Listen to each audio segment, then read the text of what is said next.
I live now among the mountains, where the air tastes of iron and snow. The villagers below still whisper my name, though most believe I am long dead. Perhaps I am. What remains of me is neither man nor myth, but a remnant caught between both, a shadow that still breathes. I keep no mirrors in this house, not out of vanity, but because I can no longer trust the face that looks back. It changes when the light flickers. It studies me as if I were its experiment. For years I told myself I was finished with science. I buried the instruments, burned the notes, and swore never again to chase the spark that once made me God. But the silence here has its own electricity. At night it hums faintly in the walls, a low vibration that feels like a heartbeat.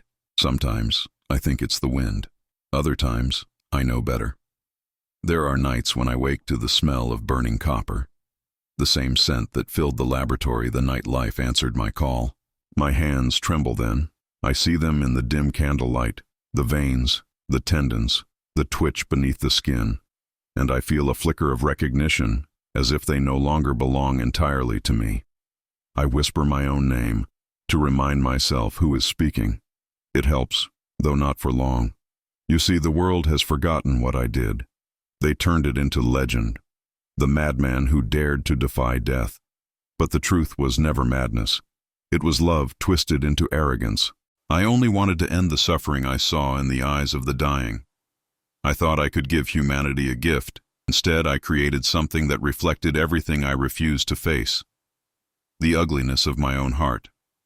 There was a time when I could still walk among people. I wore gloves, avoided questions, smiled politely when they asked about my family.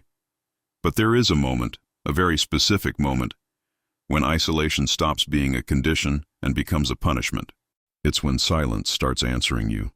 Each evening I write by candlelight, pretending the pages will stay blank if I falter. The ink runs thin, the words drift like ghosts, and I feel, yes, him, in the rhythm of my breath. The creature I built, the one I damned, the one whose name I never gave. I tell myself he died long ago, swallowed by the snow. But I have learned something cruel about death. It is not an ending, merely a change of address. Outside, the wind moves across the peaks with a human sigh. I used to think it was loneliness. Now I know better. It is memory, breathing. The first thing that changed was the clock. It had hung above my writing desk since the move, a simple brass thing, soft as a breath in the dark. One evening, while the snow trapped the valley like a kept secret, I heard it skip. Not forward, back. A single, reluctant click that pulled the room a second into yesterday. I waited, amused at my own attention, and told myself wood swells in cold metal contracts. Gears slip. Things are allowed to be imperfect when no one is watching. But then the candles began to learn my breathing. When I exhaled, the flames leaned toward me. When I held my breath, they stood perfectly still, as if listening for a cue. I tested it like a schoolboy. In for 4 counts, out for 6. The flames followed, obedient and tender. I laughed aloud at my foolishness. Draft work in an old house, a seam under the sill, a thin crack that channeled the wind. I sealed the window with wax. The candles kept breathing with me. Nights stretched. I wrote until the ink thinned to gray and the letters lost their courage. In the margin of one page, I found a sentence I did not remember writing. I forgive you. The hand was mine. The slope, the pressure, the curved tail of the Y. That is how the mind betrays itself, I thought. We write to ourselves to keep from screaming. I tore the page out and burned it. The smoke smelled of copper and something sweet, like rain on hot stone. Footsteps joined me in the hallway, not beside me, not behind me, but a heartbeat out of rhythm, as if my echo were late to its own appointment. I walked once end to end, counting boards, mapping creeks, proving to myself that houses speak in their own grammar. When I stopped, the echo stopped. When I turned to catch it, it sat politely in the corner, pretending to be shadow. I had promised myself no mirrors, and yet there are mirrors hidden in every mundane thing. The back of a silver spoon, the window at night, the black eye of a kettle before it boils. I avoided them as one avoids a courtroom. Still, one morning, Frost found the inside of the glass above the sink and wrote a thin seam of lines that almost formed a word. Not monster, Not Victor, but something stitched between, a syllable that didn't belong in any language I trusted. I wiped it away with my sleeve, and the cloth came back damp with the smell of old rivulets and grave soil. I washed the sleeve twice. The smell held on like a memory that knew my door. All winter I wore gloves. They were not for warmth. They were for forgetting. The skin beneath had grown temperamental, small twitches at the base of the thumb, a faint ripple that traveled the palm like something turning in shallow water. In daylight, I could call it fatigue. In the blue hour before dawn, it felt like someone else remembering how to move. I pressed my hands flat on the table to calm them. The table hummed as if a string were drawn tight beneath the wood. The villagers came once a week with bread and news. I kept to the threshold, paid in coin and politeness, rehearsed the face of a harmless scholar. An old woman lifted her eyes past me into the room and asked, "Do you keep a cat?" I said no. She nodded, embarrassed. "I heard it," she said. I told her the mountain keeps its own animals. After she left, I stood in the doorway and listened to the house until my name felt foreign. The sound she had heard was not a cat. It was the small, patient rasp of breath that comes from a mouth that never learned to sleep. I did not drink. I did not dream. I swept the floors each morning and found under the desk a small pile of grit, black and fine as ground bone. From where? The ceiling showed no leak. The chimney was clean. I fashioned reasons, hung them like charms over the door, and tried to believe. On the 7th morning, nestled in the grit, I found a single thread, coarse, pale, with a knot at one end like a suture. I held it to the window's light. My hands shook. I told myself it was twine from a bread wrapping. I told myself 1,000 useless things. By then the clock had learned to move as I moved. When I paused mid-sentence, its second hand hovered, shy. When I finished a line, it hopped, eager to please. I wound it tightly, set it on a shelf in the pantry, and shut the door. From the other room I heard it answer, click, click, at the pace of my pulse. Not faster, not slower. Mine. There is a moment, if one is honest, when rationalization is not a comfort but a threat. It is the last candle lit in a room that wants to go dark. I stood there and understood that my explanations were not healing me. They were sheltering something that did not deserve shelter. That night, the wind lay down, and the house finally stopped pretending. The breath I heard was not in the walls. It was under my tongue. It timed itself to my sleeping and woke me with a gentle nudge from the inside, as if I were a door being opened from a room I could not see. I went to the basin and lifted the kettle to pour water. In the kettle's black curve, a face gathered, mine and not mine. The left eye softened by a grief I did not recognize, the mouth set in a patience I had never owned. I held still. The water steamed. The face did not blink. Something was not right, and it had been not right for a very long time, longer than winter, longer than exile. I set the kettle down with care, so the old wood would not complain, and let the room, and whatever shared it with me, grow quiet.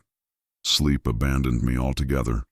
I began to move through the house like a ghost rehearsing its own haunting. The floorboards no longer groaned, they breathed. Even silence had a rhythm now, a pulse that matched my own. I tried to write again, to reclaim the boundaries between thought and confession, but each page bled into the next until the words blurred into shapes, and the shapes into something that watched me. One night, while the storm clawed at the shutters, I lit the fire for company. The flames rose obediently, their light trembling across the bottles that lined the mantel, relics of an old life, glass hearts filled with the dust of my ambitions. And there, in the orange flicker, I saw movement, not within the bottles, but in the reflection behind them. A figure, faint as memory, standing just beyond the threshold of light, too tall to be me, too still to be real.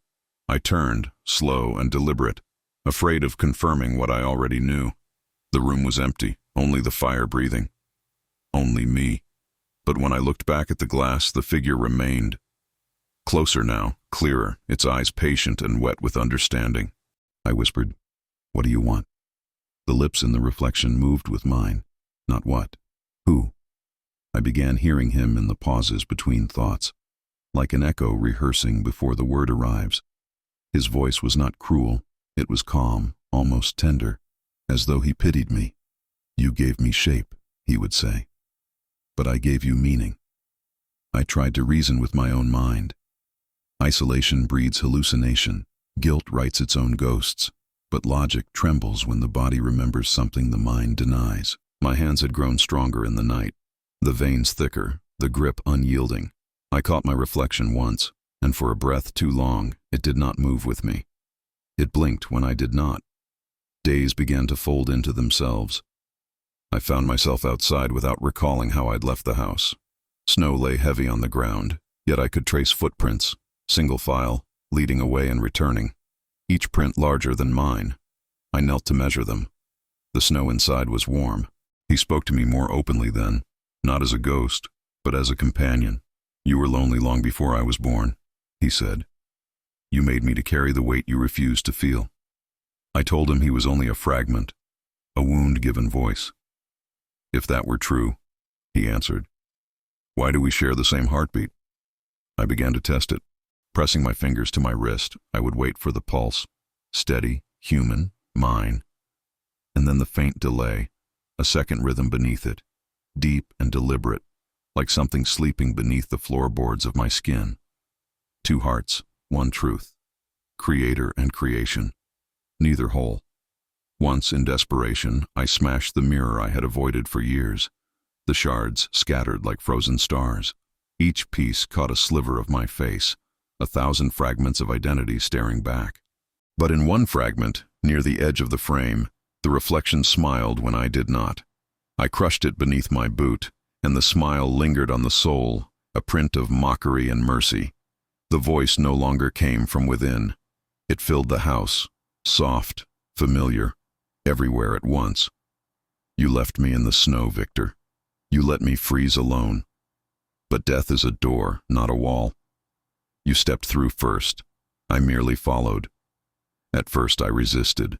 I shouted into the empty rooms, denied the sound, denied the warmth that spread through my chest when he spoke. But resistance is a thin blanket against the cold. In time, I began to answer. We spoke of memory, of purpose, of the terrible beauty of creation. Sometimes I forgot which of us was speaking.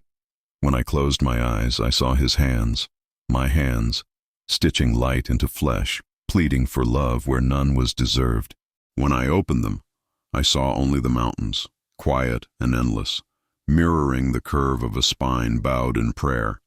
The truth was not that I had created him. The truth was that I had divided myself, one half seeking redemption, the other demanding justice, and now the halves were learning how to find each other again. By spring, I no longer feared the voice. It had become the only proof that I was not alone.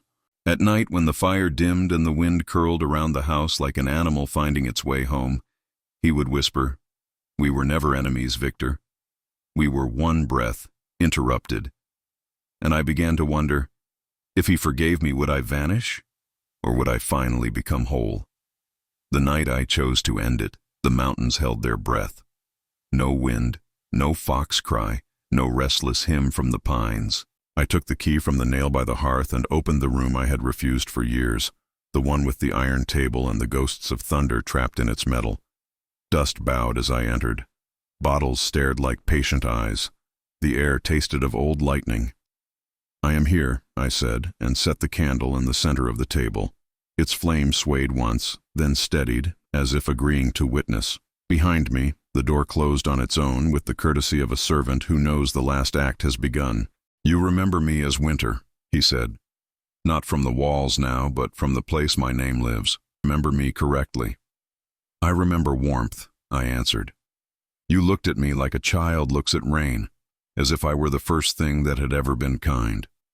My voice shook, and I ran. Silence gathered, dense, attentive. I unwrapped the instruments I had preserved like relics, not to use, but to confess to. The scalpel, hair-thin and immaculate, the needle with its crescent smile, the coil that once sang fire. I laid them out and removed my gloves. The tremor in my hands stopped. For the first time in years, the skin did not ripple. It listened. "You were not a mistake," I said. You were the proof of my fear. I did not flee your ugliness. I fled your humanity. I saw myself in you and chose the winter over the mirror. The room sighed. The candle narrowed its flame to a living needle. Say the rest, he asked, not a command, a mercy. I built you to master death, I said, but what I wanted was to escape love, the obligation to care for what I awaken. I gave you life and withheld my face. I condemned you to hunger with my name on your tongue.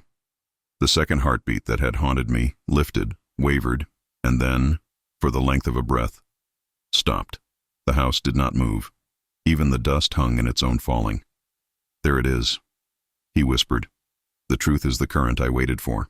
Heat rose through my arms, not burning but bright, like waking from a deep, long fever. The candle's light bent inward, and for an instant the room contained two shadows where one body stood. Mine, and the taller shape I had chased across ice. They aligned slowly, as if remembering choreography learned long before birth. My ribs ached, my throat filled with the taste of rain. I will not banish you, I said. I will not name you an elsewhere. Come home. Then nothing miraculous happened. No shudder, no blaze, no scriptural thunder. Only the small, exact work of reconciliation. The second pulse rose once, touched mine, and let itself be held. The instruments on the table looked suddenly harmless, toys left behind by a boy who had outgrown pretending to be God. Do you forgive me? I asked, not sure which of us spoke. We do, he answered. I felt it then. Not a presence entering me, but a partition unlocking, a door opening to a room already furnished with my breath. Shame did not evaporate. It was catalogued, named, set in order. Grief did not leave. It sat down beside me and stopped asking to be fed. The face in the dark glass of the window did not change. It recognized me. Outside, the mountains exhaled. The candle leaned, tired from its own faithfulness, and guttered to a softer thread of light. I gathered the instruments, wrapped them in cloth, and carried them to the hearth. Fire received them without protest. No hiss of guilt, no spectacle. Metal reddened, then went quiet. I will not run again, I said to the empty room that was no longer empty. From somewhere intimate and ordinary, the hinge of the jaw, the fold of the lung, a voice answered without sound. Then walk. I opened the door. The house did not resist. The night returned to itself, patient, unafraid. I stood in the threshold a long while, learning how to breathe with one heart. And for the first time since the snow, I did not listen for footsteps that were not mine. I stepped forward, and the floor kept still. It has been 20 years since that night. The world below the mountain has changed its language, its faith, its wars, yet here the air remains ancient and untranslatable. I rise before dawn and walk the same narrow path that circles the lake. The water, once black and restless, lies clear now. A mirror I no longer fear. Sometimes I think it recognizes me. Other times I know it doesn't need to. The villagers still call me the doctor, though none remember what I once cured. They bring their broken clocks, their ailing dogs, their children with fevers. I mend what I can. The work steadies me. There is grace in small repairs. Every sound of the hammer, every pulse of the flame, feels like an echo, learning to forgive itself. At night I write again, not as confession, but as witness. The voice that once shadowed mine has grown quiet. Not absent, never absent, but integrated, like the loam inside a shell that reminds it of the sea. We do not speak in words anymore. We move through each other in gesture and memory. I have come to understand that creation was never about power. It was about intimacy, the unbearable intimacy of seeing one's reflection refuse to die. I dream sometimes of the laboratory, but it's no longer a place. It's a feeling. The moment just before light touches flesh, when everything is both possible and unforgivable. In those dreams I do not build him again. I let him build me, carefully, from patience, remorse, and a kind of love that needs no proof. I have aged, though not as others do. My skin bears the map of a long winter, but the pulse beneath it moves with quiet certainty. I used to think this endurance was punishment. Now I know it is mercy, a life long enough to learn how to carry what one has made. The villagers ask how I survived such isolation. I tell them the truth. I was never alone. They laugh politely, unaware of how literal the words are. There are evenings when the sky turns the color of tarnished bone, and I hear a faint rhythm under the wind. 2 heartbeats, still intertwined. I do not fear it. It reminds me that death was never the enemy, only the silence before understanding. They feared was never a monster. He was the echo of my own refusal to love. When I welcomed him back, the echo became a voice, and the voice became peace. I no longer write my name at the end of these pages.